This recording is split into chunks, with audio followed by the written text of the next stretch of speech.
Hey everybody, welcome back to the church building. We have done it. We've reached the end of 2nd Chronicles. 2 chapters to go. We can finally change that sign. It's been there for a long time.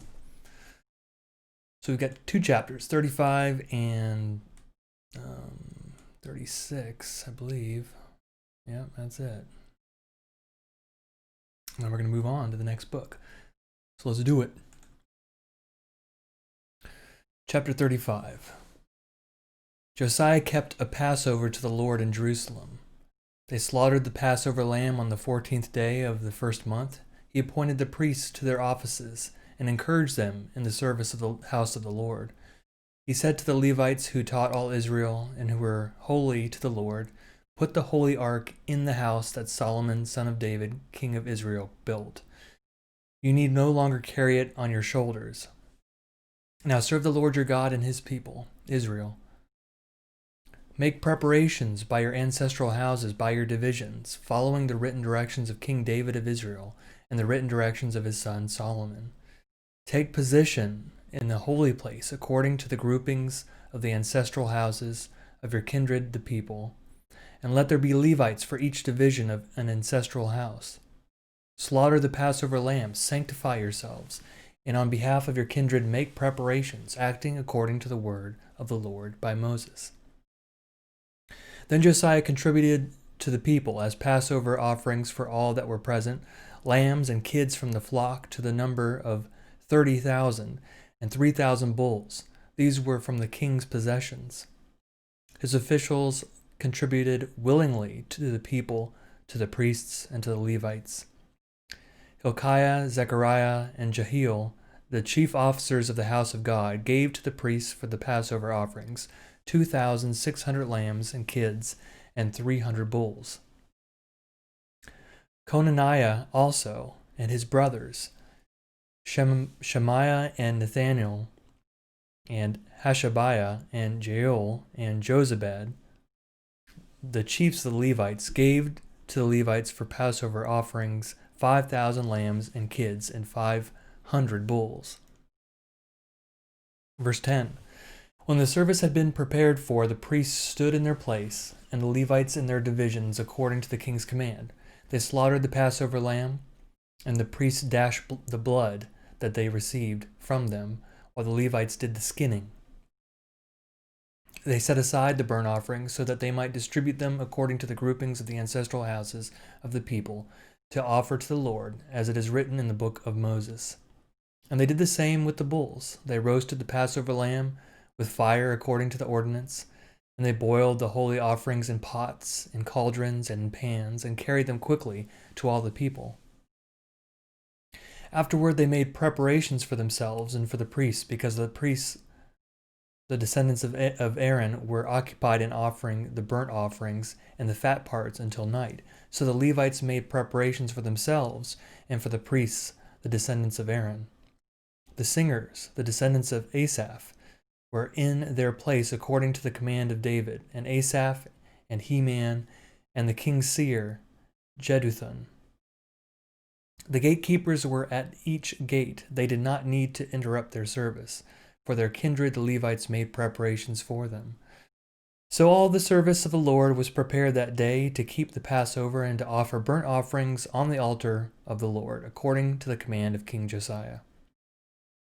The people of Israel who were present kept the Passover at that time, and the festival of unleavened bread 7 days. Verse 18. No Passover like it had been kept in Israel since the days of the prophet Samuel. None of the kings of Israel had kept such a Passover as was kept by Josiah, by the priests and the Levites, by all Judah and Israel who were present, and by the inhabitants of Jerusalem. In the 18th year of the reign of Josiah, this Passover was kept. After all this, when Josiah had set the temple in order, King Necho of Egypt went up to fight at Carchemish on the Euphrates, and Josiah went out against him. But Necho sent envoys to him, saying, "What have I to do with you, king of Judah? I am not coming against you today, but against the house with which I am at war. And God has commanded me to hurry. Cease opposing God, who is with me.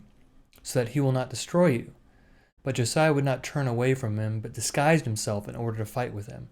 He did not listen to the words of Necho from the mouth of God, but joined battle in the plain of Megiddo. The archers shot King Josiah, and the king said to his servants, "Take me away, for I am badly wounded." So his servants took him out of the chariot and carried him in his second chariot and brought him to Jerusalem. There he died and was buried in the tombs of his ancestors. All Judah and Jerusalem mourned for Josiah. And all the singing men and singing women have spoken of Josiah in their laments to this day.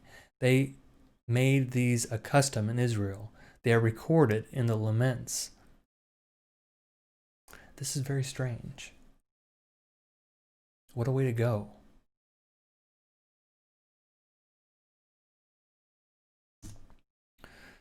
Verse 26, now the rest of the acts of Josiah and his faithful deeds, in accordance with what is written in the law of the Lord, and his acts, first and last, are written in the book of the kings of Israel and Judah.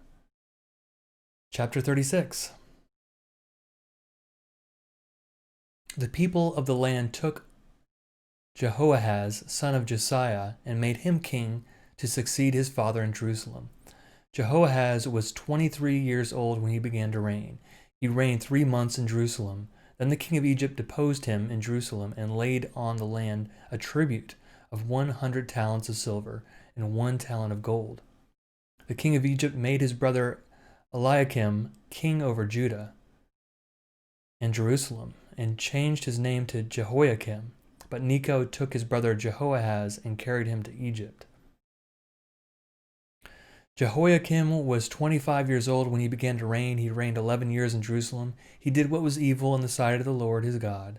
Against him, King Nebuchadnezzar of Babylon came up and bound him with fetters to take him to Babylon. Nebuchadnezzar also carried some of the vessels of the house of the Lord to Babylon and put them in his palace in Babylon.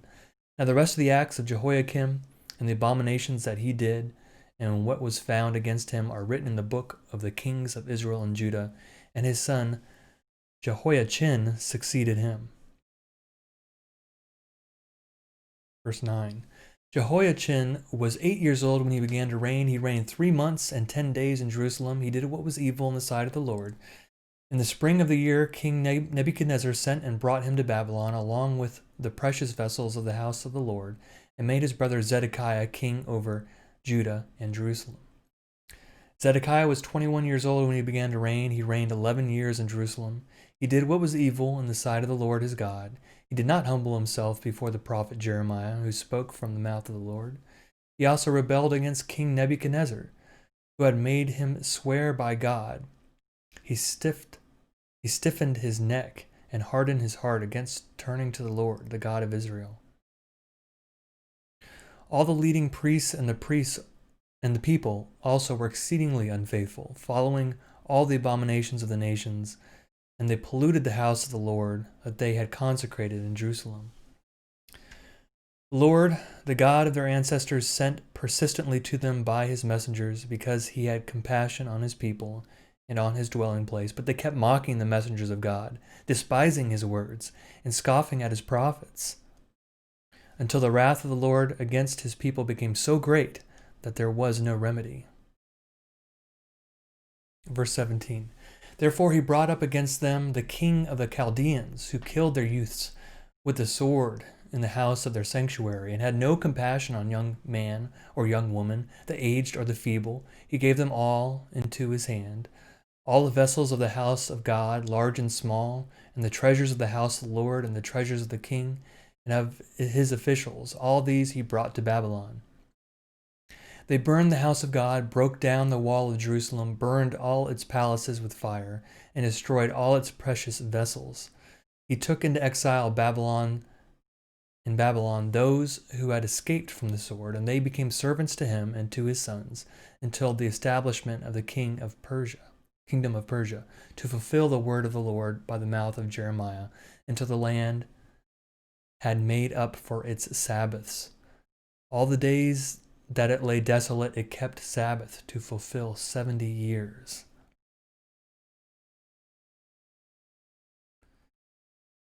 In the first year of King Cyrus of Persia, in fulfillment of the word of the Lord spoken by Jeremiah, the Lord stirred up the spirit of King Cyrus of Persia, so that he sent a herald throughout all his kingdom, and also declared in a written edict, "Thus says King Cyrus of Persia, the Lord, the God of heaven, has given me all the kingdoms of the earth, and he has charged me to build him a house at Jerusalem, which is in Judah.